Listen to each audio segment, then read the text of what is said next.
বন্ধুরা, আপনার সার্কিটের একটি ক্যাপাসিটর উঠাতে গিয়ে কি তার লেগ ভেঙে গিয়েছে? তাহলে আজকে আমি আপনাদেরকে দেখাবো কিভাবে বাজার থেকে না কিনে আপনি ক্যাপাসিটরটি খুব সহজে রিপেয়ার করতে পারবেন। আপনারা ভাবতে পারবেন, আদৌ কি ক্যাপাসিটর রিপেয়ার করা সম্ভব? জি, তা অবশ্যই রিপেয়ার করা সম্ভব। আজকে আমি সরাসরি ভিডিওতে দেখাবো কিভাবে, এই যে দেখতে পাচ্ছেন আমার হাতে একটি ক্যাপাসিটর, এটা আমরা আজকে কিভাবে রিপেয়ার করব। তো বন্ধুরা, এ ধরনের ক্যাপাসিটর আমার কাছে ৩ টি আছে। তো একটি আমি ট্রাই করছি আগে যে আসলে সম্ভব কিনা। পরে দেখলাম যে আসলে ক্যাপাসিটর গুলো রিপেয়ার করা সম্ভব। তো আজকে আমি আপনাদেরকে ভিডিওতে স্টেপ টু স্টেপ দেখিয়ে দেব কিভাবে ক্যাপাসিটর রিপেয়ার করব। তার আগে চলুন একটি ক্যাপাসিটর আমরা মেপে দেখি যে লেগ ভাঙা ক্যাপাসিটরটি আসলে ঠিক আছে কিনা। রিপেয়ার করার পরে আমরা ব্যবহার করতে পারবো কিনা।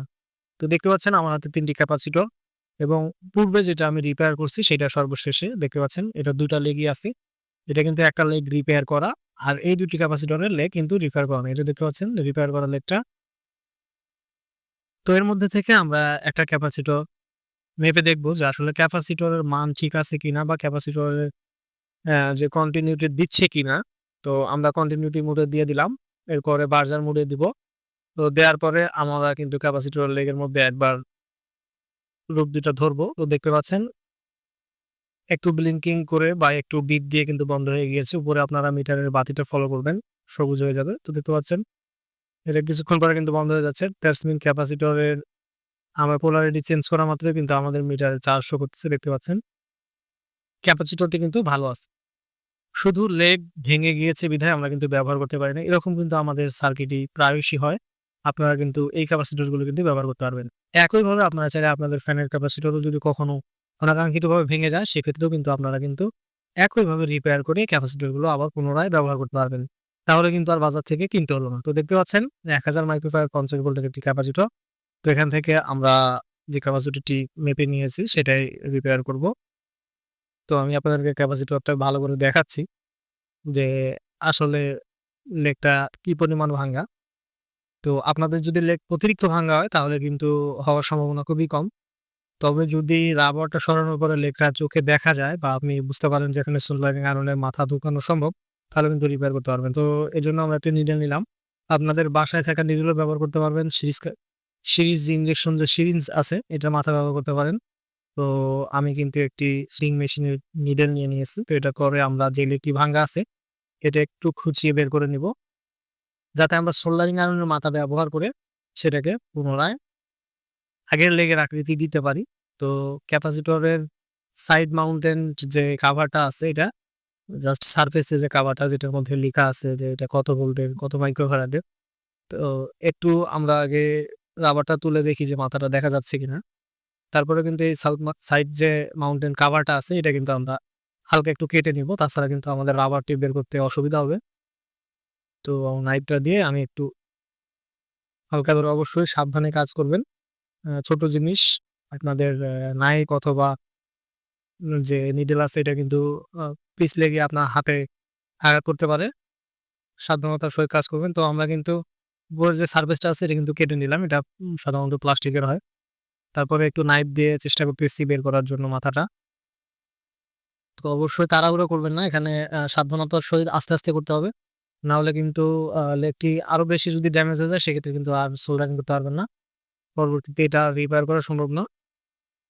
তো আপনার ক্যাপাসিটরটি যদি ভালো মানের হয় তাহলে কিন্তু খুব সহজে এগুলো উঠে আসবে। দেখতে পাচ্ছেন লেডটি কিন্তু একটু, একটু বোঝা যাচ্ছে। যেহেতু ওখানে ভাঙ্গা লেড, ভাঙা জায়গাটা কিন্তু এখনো চকচক করতেছে। তো আপনারা ভালো করে লক্ষ্য করলে দেখতে পারবেন যে আমার নিডলের মাথাটা কিন্তু ওইখানেই যাচ্ছে। তো নিডল এবং নাইফ দিয়ে খুব সুন্দরভাবে কিন্তু আমরা এটা পরিষ্কার করে নিয়ে লেগটি যাতে সোল্ডার করা যায় সেই পর্যায়ে নিয়ে আসবো। তো রাবার তো একটু সময় লাগতেছে এজন্য। তো আপনারা অবশ্যই আস্তে, আস্তে করবেন। আমারও একটু সময় লাগতেছে। তো ভিডিওটি সম্পূর্ণ দেখলে আপনারা বুঝতে পারবেন যে কিভাবে সোল্ডারিং ধরাইতে হয়। সোল্ডারিং কিন্তু এখানে ধরতে চায় না। তো এজন্য আপনাদেরকে ভালো মানের পেস্ট ব্যবহার করতে হবে। সর্বপ্রথম ক্লিনিং বিষয়টা বা এখানে যে সোল্ডারিং আয়রনের মাথাটা টিপটা যাবে কিনা ওই জায়গা পর্যন্ত এটা কিন্তু আপনাকে খেয়াল রাখতে হবে।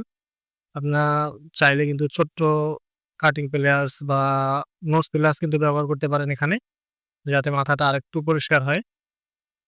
এখন কিন্তু আমি যে লেগটা আমার বের হইছে এটা একটু পরিষ্কার করে নিব। পরিষ্কার করে নিলে সোল্ডারিং করতে একটু সুবিধা হবে, ভালো হবে। খুব দ্রুত সোল্ডারিং ধরবে। তো দেখতে পাচ্ছেন আমি কিন্তু হালকা করে পরিষ্কার করে নিলাম। এখন অলরেডি এটা মাথাটা খুব স্পষ্টভাবে বোঝা যাচ্ছে।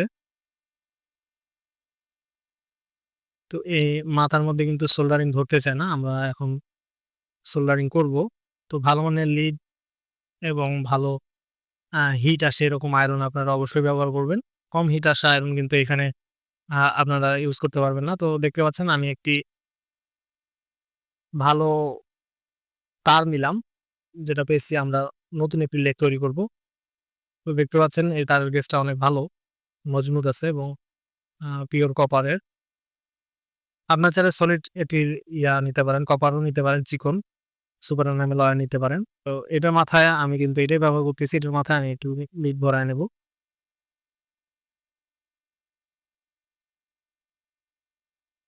তো দেখতে পাচ্ছেন আমি কিন্তু একটু সোল্ডারিং আয়রনের টিপটাতে লিড ভরায় নিয়ে সেটা কিন্তু ওয়্যারের মাথায় একটু জাস্ট ওয়্যারের মাথায় লাগিয়ে নিবেন। সম্পূর্ণ ওয়্যারটি লাগানোর প্রয়োজন নেই, তাহলে হার্ড হয়ে যাবে, আপনারা কিন্তু লাগাইতে পারবেন না। তো আমি আগে একটু পেস্ট নিয়ে নিই, সোল্ডারিং পেস্ট। তাছাড়া কিন্তু এই মাথার মধ্যে শুধু লিড ধরতে চাবে না। তো পেস্টটা নেওয়ার পরে তারপরে কিন্তু সোল্ডার করতে হবে, যাতে জায়গাটা পরিষ্কার হয়ে যায় এবং লিডটা এটার মধ্যে লেগে যায়। তো আমরা লিড লাগিয়ে নিয়েছি, এবার আমরা তারটা দিয়ে ট্রাই করব যে আসলে লাগানো সম্ভব কিনা।